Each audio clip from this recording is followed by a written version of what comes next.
Good morning, good afternoon, good evening, wherever it is you're coming from. Thanks for joining. So excited for this episode. Obviously, you can see I am here with the Autism Edit Instagram channel. This is Kathy. So excited to have you joining. Thank you so much for joining me today. Thank you so much for having me. It's such a pleasure. Yeah, absolutely. So first off, I want to touch for anybody that doesn't know, Kathy's channel is the Autism Edit, so definitely check her out on Instagram, give her a follow, check out her stories, the pictures, everything. You have a really nice flow to your Instagram. That was like the first thing I noticed is they all kind of have, the pictures have the kind of similar vibe and coloring and all that kind of stuff. So have everybody check it out. I will put links in the description below. So wanted to hop right in and just kind of talk about your story. It's always a good place to start. So maybe just talk a little bit about your background and your story and kind of, how you got to where you are. For sure. So I have 3 children, and a few years ago, back in 2016, my middle son, when I was 7 months pregnant with my youngest, his pediatrician suggested that he might be on the autism spectrum. And I'm going to just chalk it up to pregnancy hormones, but it really threw me for a loop. I wasn't expecting it, or I was definitely in a lot of denial about his milestones and not reaching them and being different from other kids. So then here where we live in Canada, there's a very long wait list, and we had to wait about 8 months to get a formal diagnosis. So it was maybe 9 months. So it was very up and down, kind of a roller coaster of emotions, and a lot of time on Google, which is good and bad.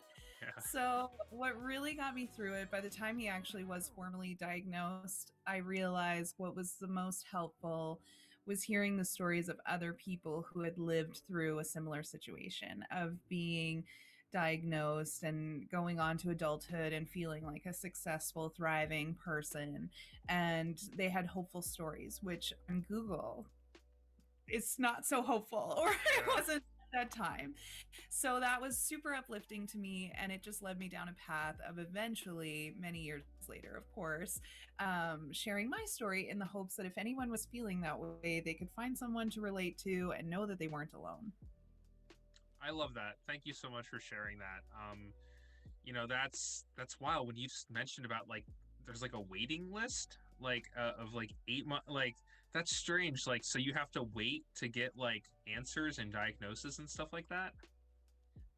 It's kind of, you definitely could go through private practice and pay and get it sooner.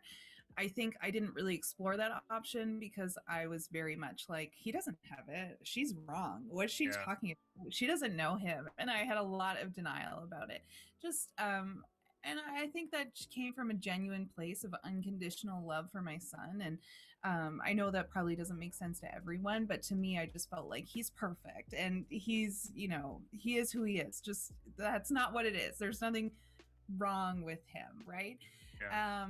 So you could definitely go through private practice, but here the autism rates here, I think it's similar in the States, is 1 in 66 kids. So the wait list is just getting up there. Like so many kids are going through this diagnosis, and yeah, it's just there's less and less availability of like psychologists and neurologists and that kind of thing, and they're trying to change that now. They're trying to broaden who is available and qualified to diagnose, but at that time it was very limited and there weren't a lot of resources, so it was a long wait.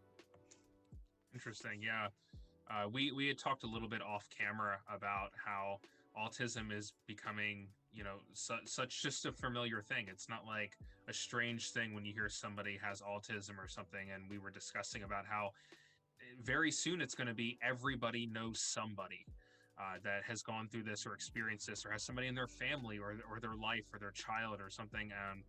So it's kind of disappointing to hear that it seems like we're still vastly unprepared in the medical community and the healthcare community and all that for something that's becoming so almost common and prevalent and not a rarity anymore, Absolutely. And I think for a lot of adults too, like now that they are more privy to the symptoms, because for me, one of the things that I was really in denial about is, for me, the stereotype was, well, he doesn't have like hour-long tantrums. And he was only like 4 at the time. So that was, kind of to be expected. He was just turning 4, so 2, 3, you expect kids to have meltdowns and all that kind of stuff.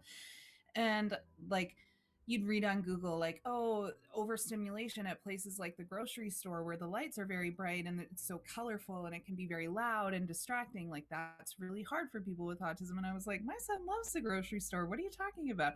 But he's very sensory seeking. Like, he under registers a lot of that kind of thing.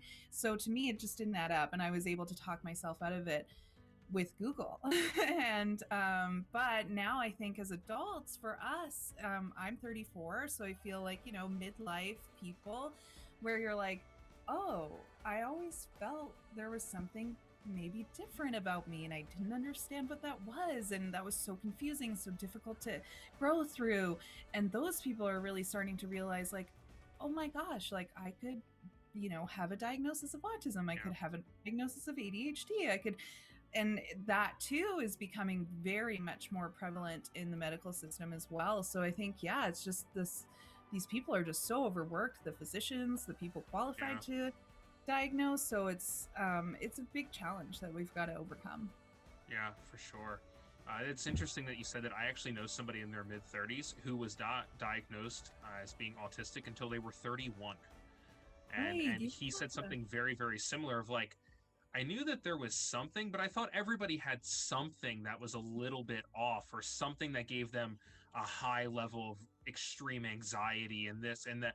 And then he actually saw, you know, like the diagnosis and everything. Like, he sought it out and he was diagnosed. And, you know, his expression that he used was, well, I'm not like the people you see in the movies. Like, and autism in the movies is a very specific thing, and people, you know, wiling out and all this kind of stuff and threat. And he's like, that was never me. I'm very calm. I'm very relaxed. And it's interesting, you know, it appears and presents in so many different ways and forms. And there's not like a stereotypical way of seeing it anymore. I know. I think it's such a double-edged sword too, because it makes it hard to talk about, because one person's experience with it is so vastly different from someone else who might have the exact same diagnosis.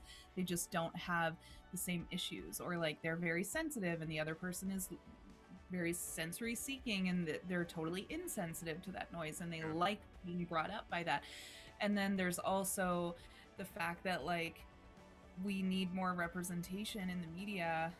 It's just sort of like, well, how do you speak to everyone? Like, it's very difficult. And I would never want someone to feel like, by me telling my story about our issues, that like, oh, well, my son doesn't have troubles at the grocery store. He loves that. He loves to be at a loud place where there's lots of bright lights.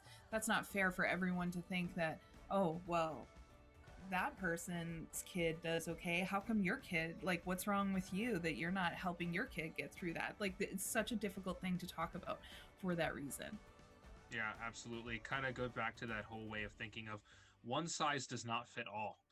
There is no universal way of looking at something anymore. You know, there's individual cases and everybody's different. So yeah, definitely get that. Talk to me a little bit about your Instagram story. Like, how did you get started with that? How did it evolve to what it is? I see on your Instagram channel now you have 100, that's deep dive, right? You have 138 posts and you have almost 3,000 followers, which is really cool. So how did you kind of go through your, like, I call it the Instagram journey? Like, how did you go through that? Well, it's interesting because I didn't start with autism at all. So that's actually where a lot of my followers are from, thankfully. I live in Edmonton, Alberta. We have a very, very, very supportive small shop community. There's a lot of keep Edmonton weird, keep Edmonton unique. I'm sure it's like that in a lot of major cities where you really support small shops.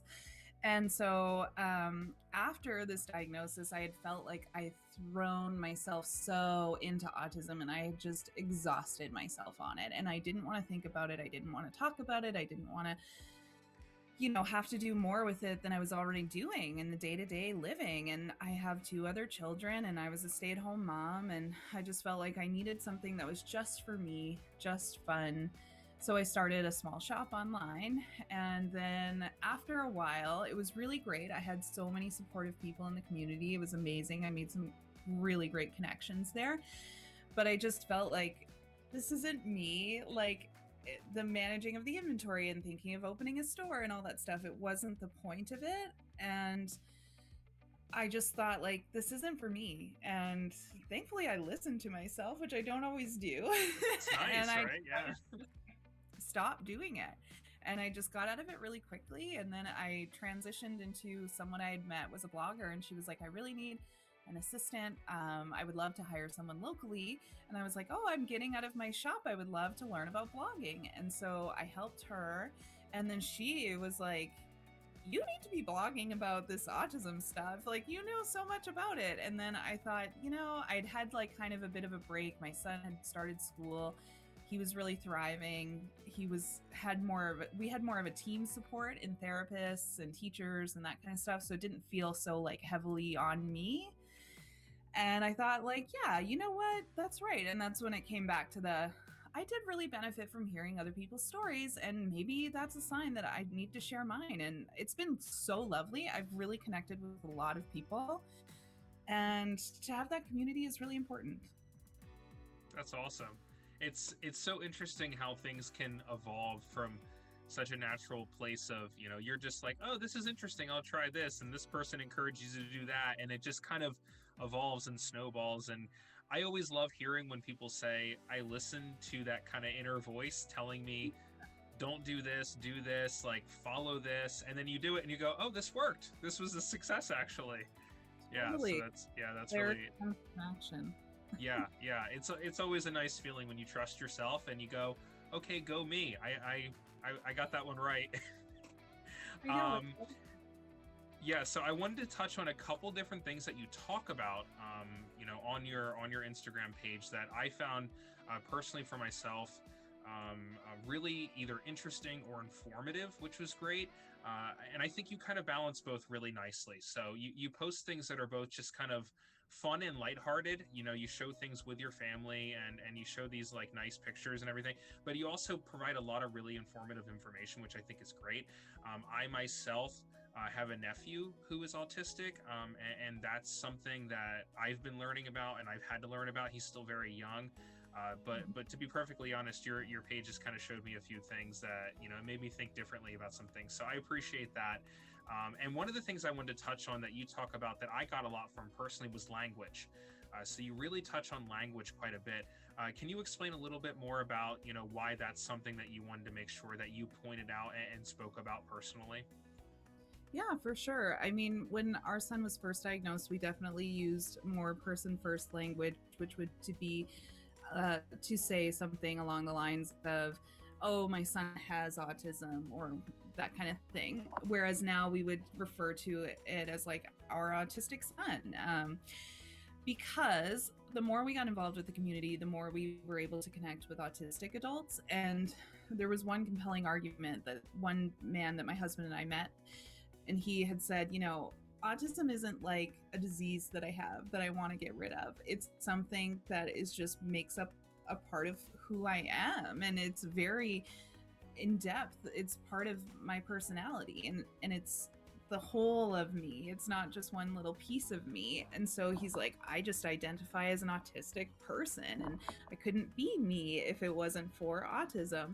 And that was really eye-opening to us. So we just felt like, oh my gosh, like, yeah, we're not trying to cure him. We're not trying to, make him different. We just want to support him and help him succeed in society, but also to be a proud autistic man in the future and boy, so that really hit home to us. Like, we would never want him to feel like it's something we see as not just a part of who he is and something that we feel like he should have to point out to people or explain or anything like that. So once we heard that really changed our minds. But as he gets older, there are still some people that prefer person first language.